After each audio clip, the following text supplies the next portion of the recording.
ouais, t'as fêté ton concert hier, donc tu t'es couché tard. On s'est couché pas. Bah, c'était avant-hier, c'était il y a 2 jours. Et en fait, on avait Ok, le van à 8 heures du mat le lendemain. ok, Donc, j'ai, j'ai quand même. On s'est couché vers 3 heures, mais on n'a pas non plus trop traîné parce que j'avais 7 heures de van, voilà, pour revenir chez moi. ok, d'accord. Donc t'es né à Paris, mais maintenant tu habites dans le sud.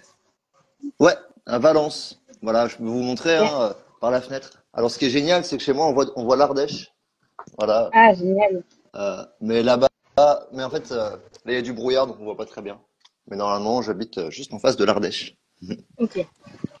Et donc, alors, qu'est-ce qui t'a donné envie de partir dans le sud, sachant que t'es né à Paris, t'es parisien, t'as grandi à Paris. Eh ben, alors moi, j'ai grandi à Paris. À 17 ans, j'ai passé le bac et j'ai fait des études de dessin à Lyon, Ok, donc à très bien. l'école Émile Ouais, Cole. Donc je fais du ouais, dessin ouais, ouais. animé. Et Ouais. du coup, une fois que j'ai quitté Paris, j'ai plus eu envie de revenir. Ah, bah, Donc je comprends. je suis resté dans le sud. J'ai habité 5 ans en Ardèche après, où j'ai monté un Ok, collectif en Ardèche. On a habité avec des amis. Et là, je suis à Bourg-les-Valence. Voilà. ok, très bien. Euh, est-ce que tu peux... moi, j'ai découvert ta musique sur Amazon. Ah ouais. Ouais, parce que tous les lundis, j'écoute la Discovery Mix d'Amazon. Du Ouais. coup, c'est très personnalisé. Ils m'ont poussé ta musique. J'ai adoré. Et donc, c'est pour ça que je t'ai contacté. Est-ce que tu peux décrire ta musique en 3 mots? Euh, alors en 3 mots, je dirais peut-être qu'il y a un côté enfantin, un peu weirdo, un peu ouais gênant, tu vois. Et en même temps un peu mélodique. J'aime bien les belles mélodies. J'aime bien. C'est de la chanson à texte. Donc 3 mots, je sais pas. J'en ai dit peut-être plus que trois là, mais. Et, ok. Et par quel artiste a été inspiré? Alors, il y en a eu beaucoup, beaucoup. Ouais, il y a eu toute la chanson française des années 80. Il y a eu Balavoine, Dalida, que j'ai beaucoup écouté. Après, un Philippe Catherine, j'aime beaucoup aujourd'hui dans ce qu'il véhicule, dans ce qu'il est. Donc c'est un artiste qui m'inspire. Mais en fait, il y en a beaucoup. J'ai écouté du rock progressif, pas mal, années Ouais. 80. J'ai écouté pas mal de chansons brésiliennes. J'ai fait du jazz. Donc c'est assez large, les inspirations. Et j'ai vu, pour moi, ça me fait penser aussi à Mickey 3D. Ah, Je sais pas si, ouais, ouais, ouais, ouais, bien chanson à texte, bien calme, mais en même temps qui véhicule un message assez important. Euh, J'aime bien la chanson L'Apocalypse parce que pour ceux qui connaissent pas, je vais dire les quelques paroles. Donc j'ai rompu le dragibus, prenez et mangez-en tous. Ceci n'est pas mon corps, sinon je serais mort. Et en fait, j'adore le parallèle, bon déjà au texte de la Bible, mais aussi comment tu arrives à traiter d'un sujet important avec cette chanson de manière humoristique. Euh, Toi, quelle est la chanson que tu préfères dans ton album? Euh, moi, j'aime bien Neige éternelle. C'est une chanson que je prends toujours beaucoup de plaisir à chanter. Neige éternelle. Après, elles sont toutes assez différentes, mais Neige éternelle, c'est vraiment des questionnements d'enfants, d'adultes. C'est des questions de vie en fait que je me suis posé, que je me pose encore. Des questions auxquelles j'ai jamais trouvé vraiment les réponses. Mais voilà, c'est un peu un fourre-tout de toutes ces questions-là. Et parfois, je trouve ça plus fort de poser les questions que de chercher les réponses. Donc, celle-là, j'aime bien. Ouais. Ouais, c'est vrai. Alors j'ai vu que ta maman était clown de théâtre et qu'elle a joué un rôle important dans ta carrière et dans ton envie de devenir artiste. Comment son univers burlesque a-t-il façonné ton univers artistique et musical? Comment, enfin Hmm. voilà. En fait, quand tu étais Bah, petit, qu'est-ce qui t'a donné envie qu'est-ce qui t'a inspiré chez elle et voilà. on partait beaucoup en tournée avec elle.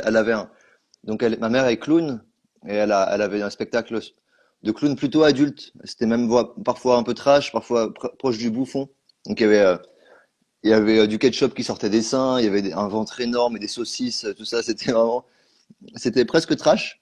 Et, euh, et du coup, moi, je voyais ces spectacles en boucle, quoi, en tournée, je la suivais et j'adorais, ça me fascinait complètement. Donc, il y avait un truc euh, où, bah, en fait, je voyais ces spectacles et les spectacles aussi de ses amis, parce que tous ses amis étaient clowns. Donc, j'ai vu beaucoup, j'ai grandi vraiment dans cet univers-là. Et ça m'a quand même influencé dans le sens où quand j'étais enfant, j'ai vu plus de spectacles, ouais, de clowns que de concerts. Et donc, en fait, pour moi, le clown, c'est la présence scénique, c'est vraiment chercher, chercher à être dans le présent. Enfin, c'est une recherche qui est très profonde, en fait, le clown. Enfin, moi, que, qui m'a touché parce qu'un clown peut venir tout seul sur scène. Il y a rien, Oui. il y a rien, il vient et en fait juste un regard, une présence, quelque chose, ça fait et t'es scotché quoi. Tu vois des spectacles où il y a rien et c'est incroyable. Donc moi c'est voilà c'est une pratique qui m'a beaucoup touché. Ouais, mais je comprends. D'ailleurs, il y a quelqu'un qui demande quel est son nom de clown. Mon nom de clown? Ah non, à ma mère, Oui. Marcel Berry c'est. Mm. Et donc, j'ai aussi vu que tu avais passé une partie de ta vie chez ta grand-mère en Ardèche. Donc là, c'est ce que tu disais tout à l'heure, c'est que bah, Paris, franchement, moi aussi, je suis parisienne et je suis née à Paris, voilà, je suis encore à Paris. Mais je comprends que le sud et la campagne peuvent influencer et apporter une énorme part de liberté et de passion. Qu'est-ce que ton temps passé en Ardèche, comment le temps passé en Ardèche a-t-il influencé sur ta musique? Bah moi ça a été vraiment important d'aller en Ardèche parce qu'avant du coup j'habitais à Lyon et donc je devais travailler pour payer mon loyer et tout simplement quand tu vas en Ardèche, bah j'étais chez ma grand-mère donc j'avais pas de loyer donc je pouvais passer beaucoup plus de temps à écrire, à faire des choses. Et puis surtout parfois j'étais tout seul, elle partait donc j'étais 2 3 semaines tout seul en Ardèche donc il y a un truc où tu peux rentrer dans une bulle introspective. Enfin moi j'aime beaucoup ça aussi quoi. J'avais tous mes instruments, je comptais pas le temps donc il y avait pas un truc où t'es là, j'ai 2 heures pour faire ça parce que après j'ai mon cours de pilates, je sais rien, tu vois. Comme quand t'es en ville où Oui, t'as plein de choses à faire. En Ardèche, c'est une autre temporalité et qui moi m'a beaucoup. Bah, j'avais besoin de ça, un espace aussi où je peux bricoler, où je peux fabriquer, voilà, les masques en papier mâché, plein de choses. Qu'en ville, bah tout est plus serré, quoi. je comprends très bien. Je comprends très bien parce que moi aussi, je vais dans le sud très souvent chez ma grand-mère qui me prête sa maison. Je suis isolée, donc je comprends complètement ce que tu es en train de raconter. Euh, alors, est-ce que tu peux nous partager une anecdote amusante sur la création de ton dernier album? Une anecdote amusante. Euh, Ceci n'est pas mon corps. Voilà, bah, il y en a eu, il y a eu plein de choses, quoi. En fait, l'album, moi, je le pense à la fois en musique, à la fois en image. Donc, pour moi, faire l'album, il y a autant les clips que les, que les De l'image, vidéos, ouais. que les Ah, masques, ouais. que l'image, que la musique, que les textes. Donc, c'est très large. Après, donc, sur la réalisation des clips, il y a eu plein de choses. Plutôt que vous raconter une anecdote, je peux vous présenter Antoine, Oui. qui est là. Voilà, Ah, yes. qui est D'ailleurs, ouais. un des Bah, personnages du lui, on clip. le voit régulièrement dans tes clips, justement, et à tes concerts. Eh oui. À mes concerts, non? Lui, il reste. Ah, C'est c'est mon. pas lui? Ok, parce que Non, c'est un autre. non, Ok. lui, c'est mon Ok, manager. Du coup, il travaille chez moi, hein, depuis chez moi. ok, donc il y en a deux autres qu'on peut voir en concert, mais c'est pas Antoine. Ah oui, c'est ça. Antoine, il reste chez moi. Il est très gentil. Voilà. Bah, bonjour Antoine. Et du coup, qui l'a créé? Eh ben, on l'a fabriqué avec une artiste qui s'appelle Camille Bertagnin, que je vous invite à Ok. suivre, qui est incroyable, qui a Ok. fait aussi le Mickey sur scène. Donc, elle fait plein de masques en papier mâché, euh, qui sont incroyables. Et donc, on a travaillé ensemble pendant une semaine en Ardèche. Elle m'a appris à en fabriquer. Ah, Et du coup, après, j'ai génial. refabriqué d'autres masques pour la scène et tout ça. Génial, bravo. Ok, top. Euh, ok. Alors, j'ai une autre question sur toi, enfant. Quel, si tu devais donner un conseil à ton jeune moi, quel serait-il? Ah waouh. C'est Ouais, c'est des questions un peu peut-être de rester jeune. philosophiques. Oui, très Je pense important. qu'il y a quelque chose où quand on est jeune, on a bah c'est moi j'ai un peu le syndrome de Peter Pan. J'ai 29 ans, voilà, j'ai toujours pas de barbe. On peut voir, j'ai Ouais, beau bah, d'ailleurs, chercher, c'est ce elle que tu n'existe pas. dis dans tes Ouais. chansons. Parce que c'est beaucoup les messages que tu véhicules dans tes chansons. Mm, Mais mm. tu sais, j'ai le même problème que moi, que toi. Enfin, c'est pas un problème d'ailleurs, c'est une qualité. T'as pas de Mais barbe? voilà, c'est ça. Non, moi Ça, je j'ai pas de pense, larmes non plus. ouais. Non, je pense que quand on est jeune, enfin, les enfants, ils posent vraiment beaucoup enfin, il y a les questions, la curiosité. Pour moi, la curiosité, c'est quelque chose de très important. C'est quelque chose que j'aimerais garder toute ma vie. Voilà, c'est des choses que je cultive. Et j'aurais envie de dire, bah, reste curieux, reste enfant, en fait.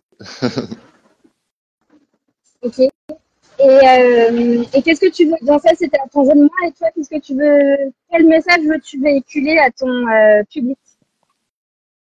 Quel Je sais mess... que c'est une très grosse question, mais un des messages, ça va être plus court. Un des messages.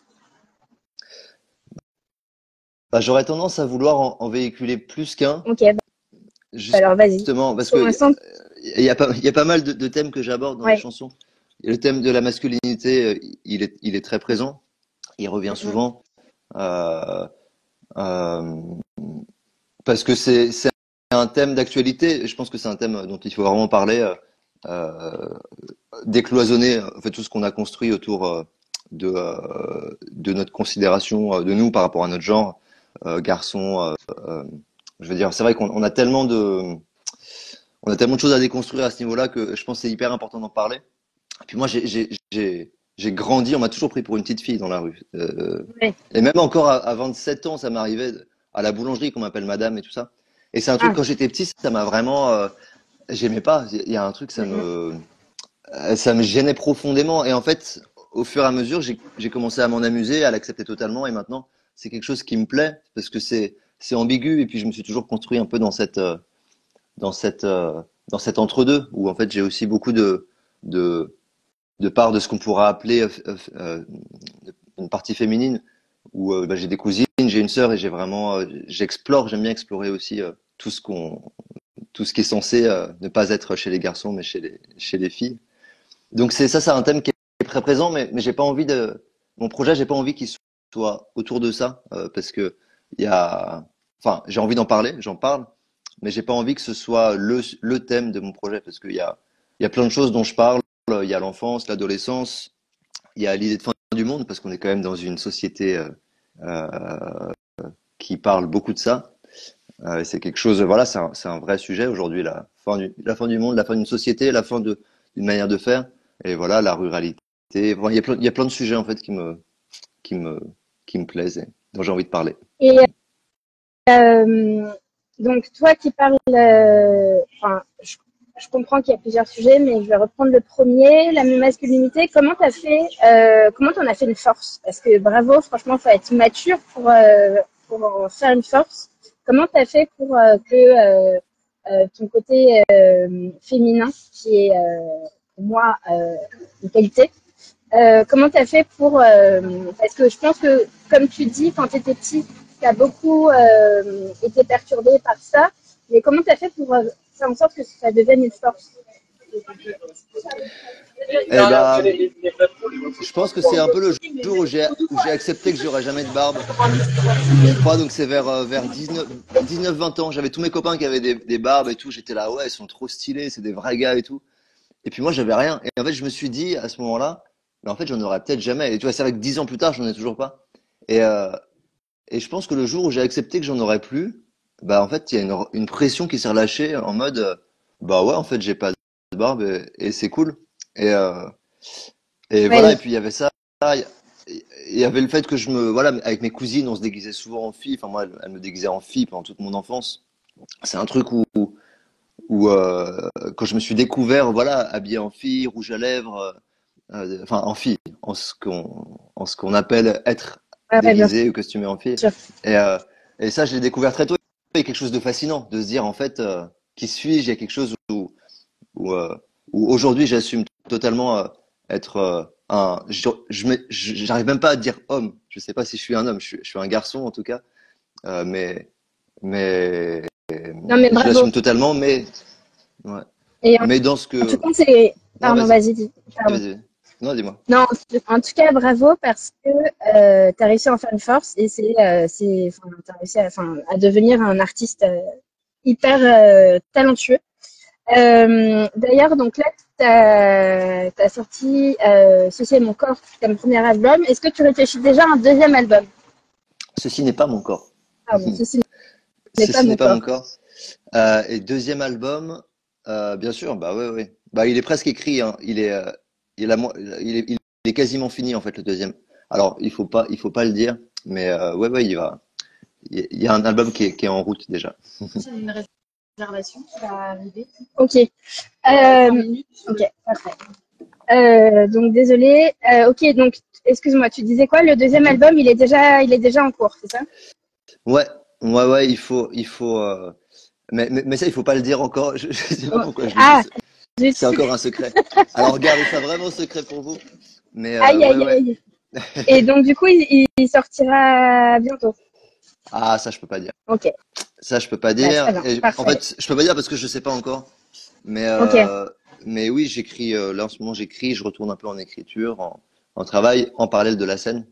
Mais oui, c'est le but qu'il y en ait un qui suive. ok. Euh, et d'ailleurs, où est-ce qu'on peut retrouver ton actualité? Eh ben ici, hein, sur Instagram, c'est le mieux. Ouais. C'est là où moi je suis le plus présent parce qu'il y a aussi, j'ai aussi un compte TikTok, il paraît, mais mais j'aime pas du tout ça. Ça non plus, il faut pas Ouais. le dire, mais il y a des trucs sur TikTok, il y a des trucs sur Facebook et puis sur oscarlesvacances.com quoi. Ouais. Ouais. Ok, d'accord. Et dernière question, est-ce que tu as un artiste en tête? Parce que moi, je le fais beaucoup comme ça. Ah, Est-ce que tu en as? j'ai une Ah, question. vas-y. Pourquoi t'aimes pas TikTok? Alors, je pense que c'est un vortex, c'est un tourbillon TikTok pour moi. Je dis que j'aime pas parce que ça prend trop de temps. En fait, on regarde et puis, en fait, parfois je ressors de trucs. J'ai regardé pendant 30 minutes. Je suis là, waouh, mon cerveau, c'est devenu de la bouillie, tu vois. Et je suis là, mais qu'est-ce qui se passe? Qui suis-je? Que fais-je? Et du coup, voilà, c'est juste que mon cerveau n'est pas adapté. J'arrive pas à intégrer autant d'informations. Et à la fin du truc, j'ai pas compris ce qui s'est passé. J'ai tout oublié et je passe à autre chose. Du coup, voilà, je passe Ouais, pas beaucoup de temps sur, je suis d'accord avec sur. toi. TikTok, c'est une grande prise c'est très chronophage et en fait, ça sert à rien. Et voilà. Complètement d'accord avec toi. Moi non plus, je suis pas trop sur TikTok. La faille La faille, spatio-temporelle. ouais, Ouais, ouais, c'est exactement. temporel. C'est ça. Euh, et donc, oui, est-ce que tu as une idée ou une envie de me communiquer un nom d'artiste ça peut être dans ta bande d'artistes ou autre, que je pourrais interviewer pour la prochaine vidéo, le prochain live. Alors, il y a une artiste que j'adore, qui est Ouais, pas très connue en France, mais qui est québécoise. Enfin, ok, qui est connue au Canada, mais pas beaucoup, ouais, en France, qui s'appelle ok, Clopelgag. Je sais ok. pas si ça te parle. Moi, Pas du tout, j'adore ce mais je qu'elle vais aller fait. voir. Je vais aller voir. Ouais, Génial. Clopalgag, elle a fait elle a fait plusieurs albums. Elle est très très très talentueuse. Donc voilà, peut-être Ok, instinctivement je dirais elle. Et si jamais elle est pas dispo, peut-être bah, Cédric, le chanteur de MPL que j'aime énormément, ouais, bien sûr. Cédric Bouteiller, peut-être qu'il sera là. Ok, bah, génial. Bah, en tout cas, merci beaucoup, Oscar. À bientôt et bonne carrière artistique et à très bientôt. Et j'ai Bah hâte merci à d'écouter ton toi. deuxième album. Merci à toi et Bonne bah à journée. bientôt. Merci aux gens Ouais, qui à ont bientôt. assisté. Ah, tous les Oui, commentaires et merci. tout. Ah, ça fait Ouais. plaisir, c'est marrant là. Il y a eu du monde T'as hein, vu, au c'est final. cool les lives, hein. C'est trop bien. Incroyable. C'est la première fois D'ailleurs, que je fais est-ce ça. que ouais, bah franchement, c'est hyper sympa. Bonne journée à vous deux, trop sympa. Ouais. Ouais. D'ailleurs, non mais tu vas voir, on se prend vite au jeu des lives parce que c'est hyper cool. C'est une interview en direct où les gens peuvent interagir. Donc ouais, c'est génial. Je pense que Ouais, ouais. Donc voilà. ouais. Oh, Bon, à bientôt. Salut, Vomitori. salut. Encore